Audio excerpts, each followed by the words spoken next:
Senhores telespectadores, até hoje o nosso programa tem insistido especialmente sobre os aspectos geográficos.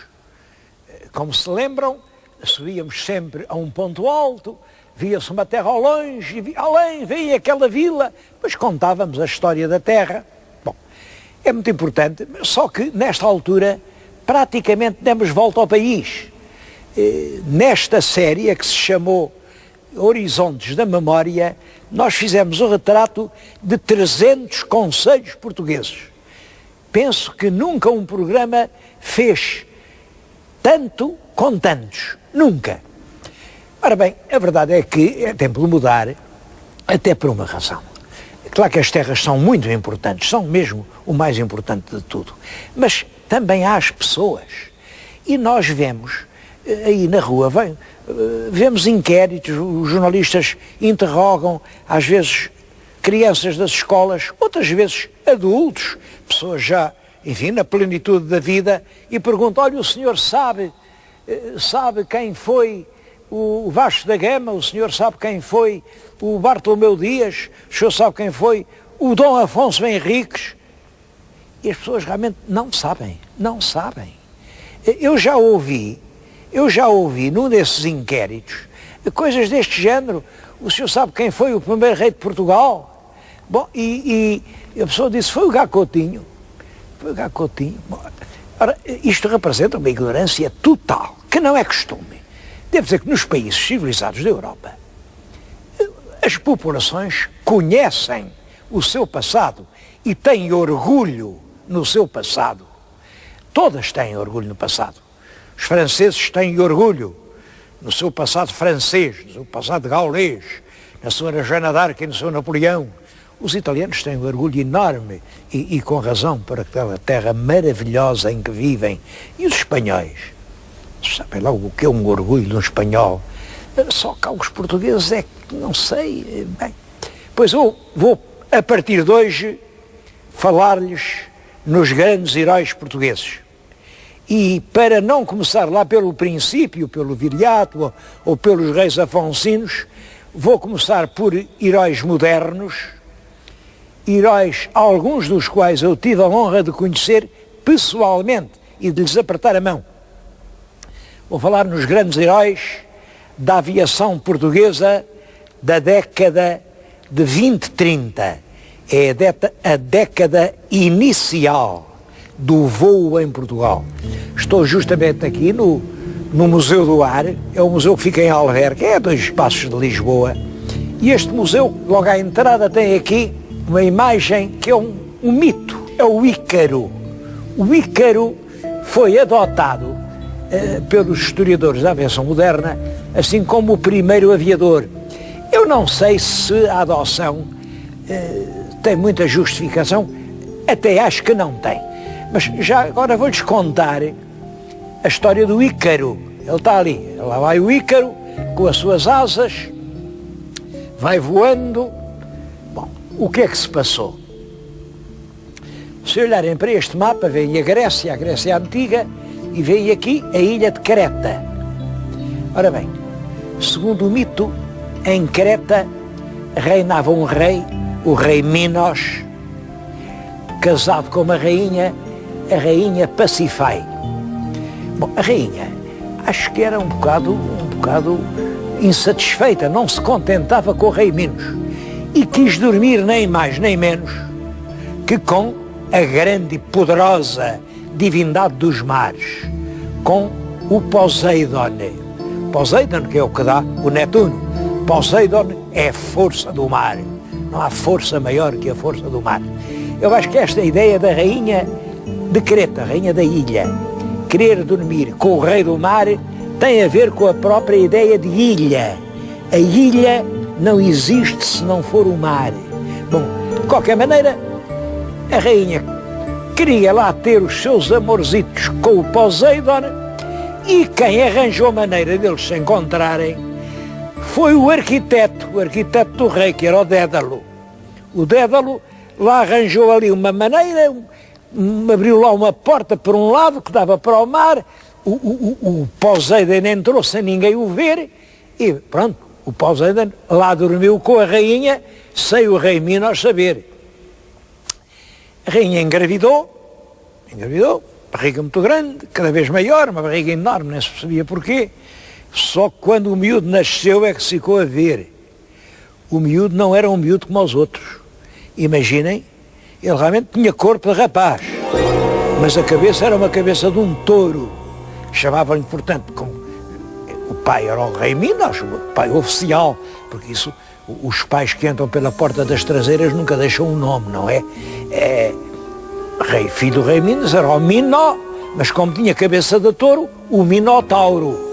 Era o Minotauro, o pai muito envergonhado. Então como é que um homem tem agora um filho com cabeça de touro? Que diabo. E mandou fazer o labirinto em Creta, um labirinto muito complicado, onde aprisionou o filho, para ninguém o ver. Só que o rei Minos não prendeu lá só o príncipe monstruoso, prendeu também o arquiteto, o Dédalo, o arquiteto que tinha dado a entrada ao Poseidon, o arquiteto que no fundo era quem tinha a culpa daquilo tudo. E lá ficou preso o arquiteto, o Minotauro e o filho do arquiteto. O filho do arquiteto é que era o Ícaro. O arquiteto, como todos os arquitetos, era um homem com muitas ideias e pensou, tem que sair daqui. Bom, mas havia muros por todos os lados, eu só posso sair daqui se tiver asas. Bom, começou a fabricar umas grandes asas de cera, era com cera, fez umas grandes asas, que era para poder bater as asas, sair os muros da prisão e atingir a liberdade. Voar para a liberdade foi sempre uma aspiração de todos os homens. Mas o filho, que era o tal Ícaro, que ainda era um bocado garoto, não percebeu que as asas eram só para sair da cadeia e quis ir muito mais longe. Quis aproximar-se do Sol. O Sol representa os deuses criadores, as forças absolutas do mundo. Mas o pai ainda lhe disse ao rapaz, não vá, não suba, emprestou-lhe as asas, não vás longe, olha, elas são de cera, e se chegas muito perto do Sol, o Sol derrete-as. Derrete-as e tu sem asas cais, estatelas-te e morres. Mas o rapaz não quis saber dos conselhos do pai para nada. Olhem, bateu as asas, lá fugiu da prisão do labirinto, subiu, quando já estava perto do Sol, um calor ardente derreteu a cera, ele ficou sem asas e veio morrer estatelado ali nos rochedos da ilha de Creta.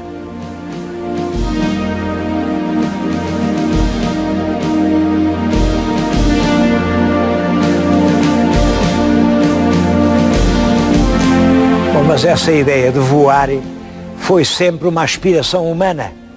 Um episódio de história de Portugal que muitos não conhecem é este.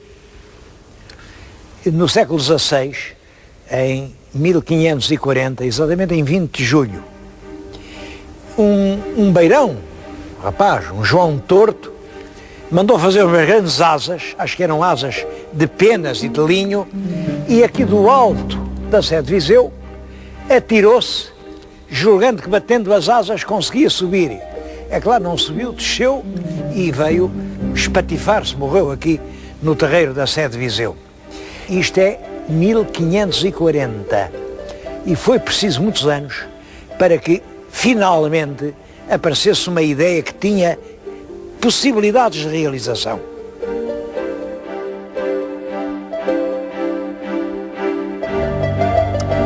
No ano de 1709, em Lisboa, o padre Bartolomeu de Gusmão mostrou ao rei que era possível voar enchendo um recipiente de ar quente, porque o ar quente é mais leve do que o ar frio. E, portanto, fazendo aqui um fogo, o ar aquecia e o balão subia. Esta experiência fez-se no Palácio Real, parece que se fez também ali nos terrenos da Ribeira, e o padre Bartolomeu de Gusmão tinha a ideia de fazer um balão dirigível. a ideia da passarola. A passarola era um balão, portanto, mais leve que o ar, mas que poderia ser dirigido e que, dizia ele, podia ter uma grande importância na ligação das várias terras que formavam o espaço português. Esta ideia do encher um recipiente de ar quente aparece uns anos depois, em 1783, em França, dos dois irmãos Montgolfier. E estes conseguiram que o balão subisse a cerca de 1600 metros. Isto é um passo decisivo na história da conquista do ar. De qualquer maneira, eram balões cheios de algo que fosse mais leve que o ar. E o importante é, claro, o homem é mais pesado que o ar, portanto era preciso vencer essa batalha e voar num aparelho que fosse mais pesado que o ar. A partir dessa altura, todos os anos, houve novos voos de balão, cada vez com mais resultado. Há até a história de um voo português. Em 1903, dois portuenses, um Belchior e um Marques Almeida, fazem o balão lusitano, um grande balão que se levanta sobre o Porto, simplesmente põe-se um vento que sopra no sentido do mar, o balão vai para o Atlântico e nunca mais se soube nem do balão nem dos aviadores. Bom, mas já nessa altura estava a lavrar uma ideia. A ideia era voar num aparelho que não fosse mais leve, mas sim mais pesado que o ar. Precisamente no mesmo ano em que se deu esse desastre no Porto, na América, os irmãos Wright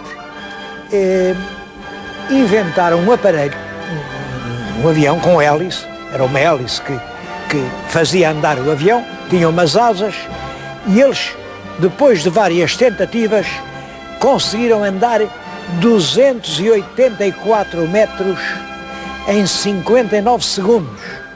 Portanto, menos de um minuto, pouco menos.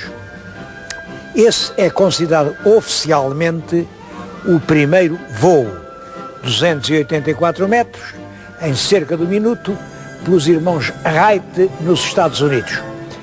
Mas há um brasileiro que também nessa altura anda à procura de bater esse recorde. É o Santos Dumont.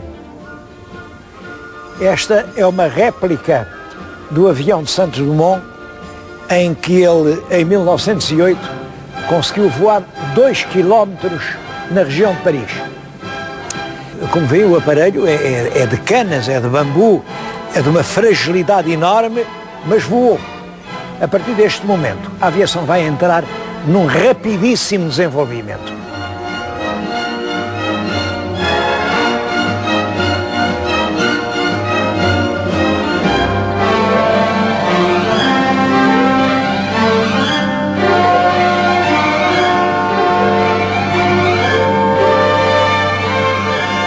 Na Grande Guerra de 1914-1918, a aviação conheceu grandes progressos. Os aviões foram adaptados a funções de combate. Temos aqui exatamente duas pinturas que representam aviões com as cores francesas. Estes estão a destruir uma bateria alemã, aqueles estão a bombardear uma trincheira. Ora bem, e numerosos oficiais portugueses, como nós não tínhamos aviões, foram se inscrever nas esquadrilhas francesas. Está ali o retrato dos portugueses que entraram na guerra como aviadores do lado da França. Estão aqui dois retratos, este é particularmente importante, que é o capitão Oscar Monteiro Torres. Era um oficial de cavalaria, cheio de ideias cavalheirescas e românticas, e um dia andava nos céus. Eram dois aviões, ele pilotava um e um capitão francês, o capitão Lamy, o outro. E foram surpreendidos por uma esquadrilha de 4 caças alemães. Naturalmente que o capitão francês, levado pelo bom senso, foi-se embora. 2 contra 4 não pode ser. O português ficou sozinho e tentou destruir a esquadrilha alemã. Abateu o primeiro avião alemão, abateu o segundo avião alemão, já não tinha munições nessa altura, e dirigiu o seu avião para embater de frente com o terceiro avião alemão, escapou por pouco e nessa altura os alemães abateram-no e o avião foi cair já em solo alemão. Os alemães enterraram-no ao lado dos 2 pilotos alemães que ele tinha abatido e com as maiores honras militares. Era realmente um homem que honrava o seu país.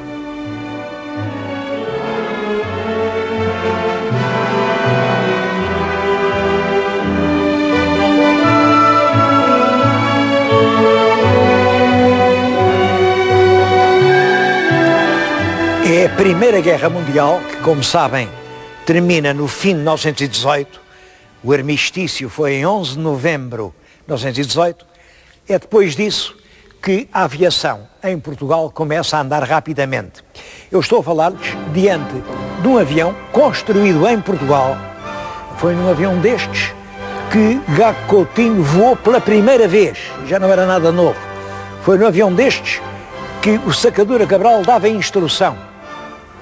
O Sacadura Cabral está muito ligado aos progressos da aviação portuguesa.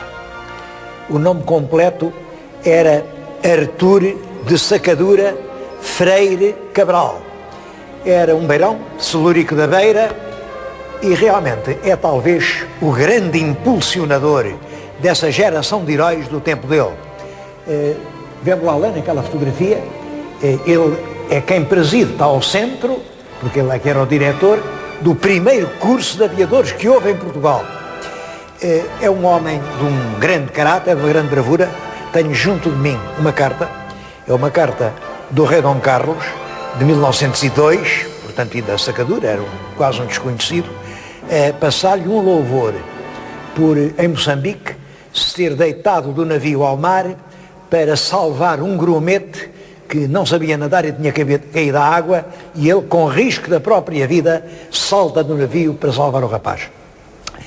Ele fez uma grande parte da vida, exatamente como Gago Coutinho, em África, a marcar as fronteiras de Angola e de Moçambique.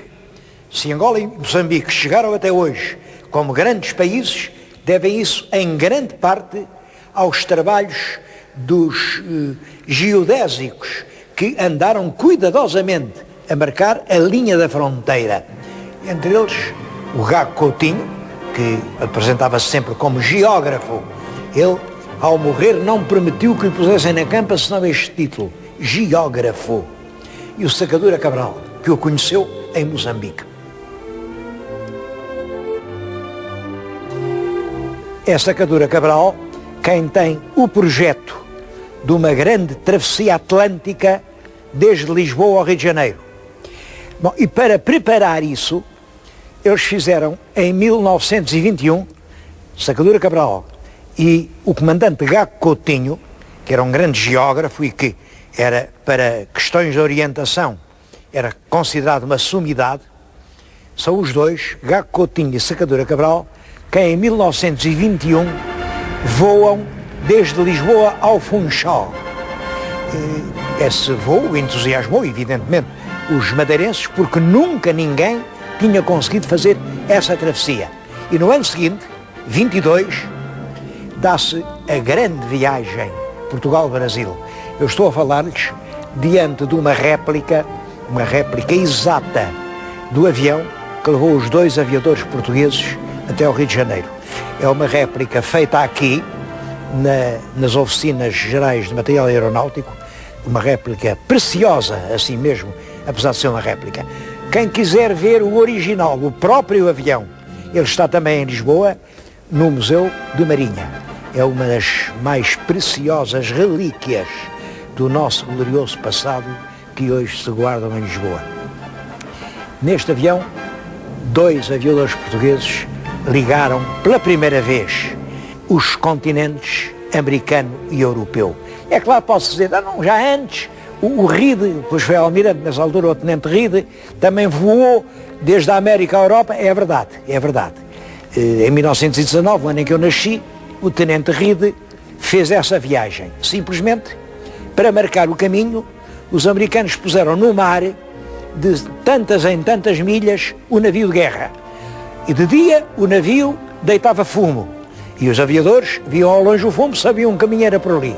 De noite, os navios acendiam as luzes todas. Portanto, os aviadores viam as luzes e foi guiados pelos navios de guerra estacionados, fizeram a viagem. Agora, viajar sem uma referência, desde a África aos Penedos de São Pedro e São Paulo, que é uma coisa mínima, uma ponta de rocha com 15 metros de altura, com uma certeza matemática. Eles, quando chegaram lá, tinham exatamente 2 litros de gasolina nos depósitos. Quer dizer, eles não podiam andar nem mais 1 quilómetro. Chegaram no momento exato, amararam ali. É claro que aí uma onda despedaçou um flutuador e foi preciso mudar de avião. Essa extraordinária viagem emocionou o mundo. Como disse nessa altura um grande historiador português, Jaime Cortesão, o mundo inteiro se iluminou com a pequena candeia da Casa Lusitana. Isso deu em 1922, que são anos difíceis, os anos do pós-guerra, os anos em que em Portugal tudo parece correr mal, os anos em que a moeda perde todo o seu valor, em que os portugueses pensam que a glória tinha chegado ao fim. Vêm estes 2 aviadores, Gago Coutinho e Sacadura Cabral, e fazem um feito que deixa extasiado todo o mundo civilizado. Mas a epopeia não acabou aí.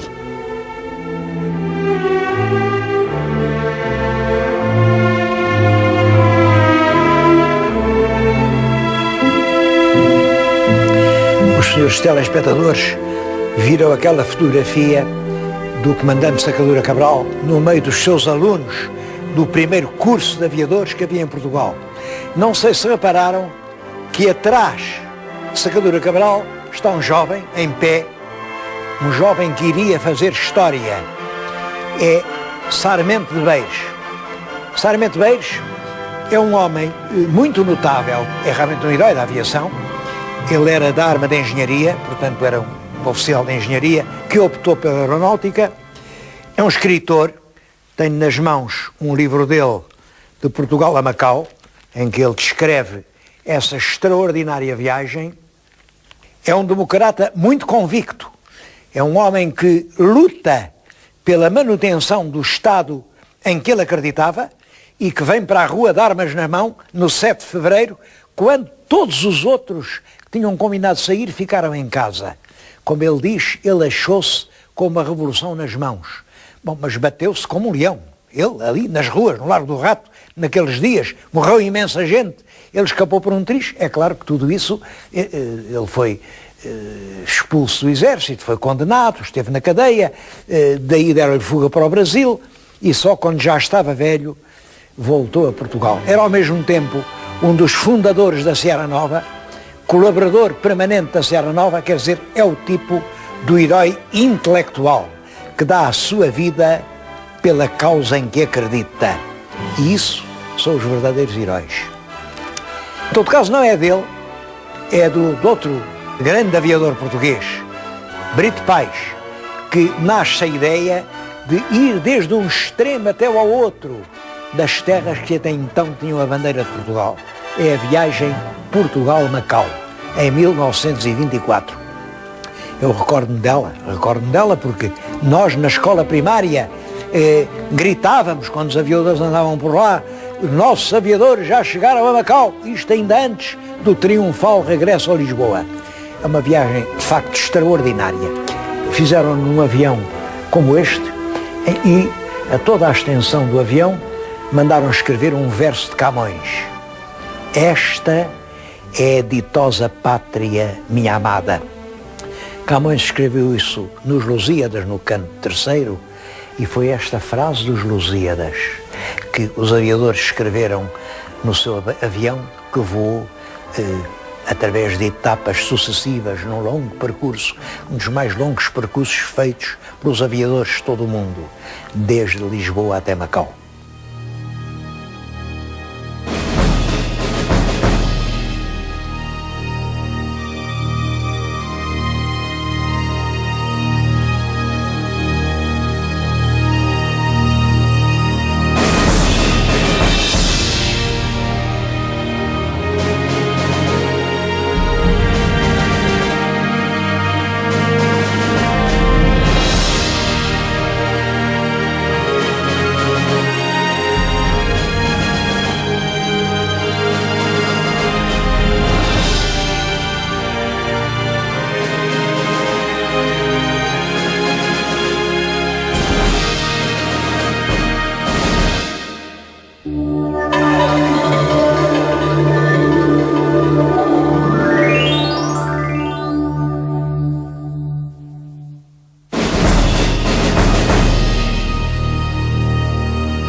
Este programa é patrocinado por Soluções Industriais e Domésticas Domplex.